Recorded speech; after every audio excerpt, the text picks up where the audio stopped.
کیا آپ کو پتہ ہے کہ ایک ایسا ملک بھی ہے جہاں پیاز کو بطور کرنسی استعمال کیا گیا؟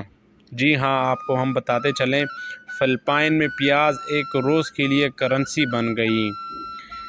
فلپائن کے ریٹیل اسٹور نے اعلان کیا کہ وہ ایک دن کے لیے پیاز کو بطور معاوضہ استعمال کرے گا۔ اس طرح لوگوں نے بڑی تعداد میں شریک ہو کر ایک پیاز کے بدلے جانے والی اشیاء خریدیں۔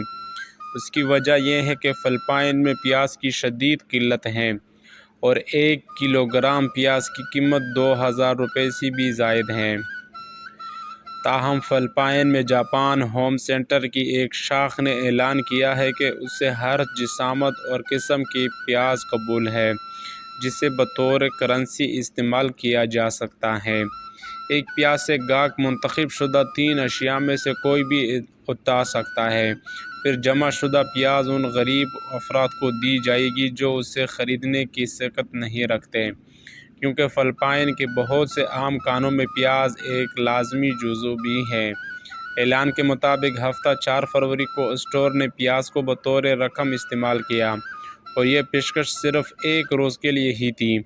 اس منصوبے کو عوامی باورچی خانے کا سودا سیلف کمیونٹی پینٹری کا نام دیا گیا ہے، جو کووڈ-19 کے تناظر میں اپریل 2021 میں شروع کی گئی تھی۔ اس میں لوگ کھانے کی کوئی بھی شے رکھ کر اس کے بدلے کھانے کی کوئی بھی شے اٹھا سکتے تھے اور یہ طریقہ بہت مقبول ہوا تھا۔ اس وقت ملک میں زرعی کفایت اور ذخیرہ گاہوں کی کمی کی وجہ سے پیاز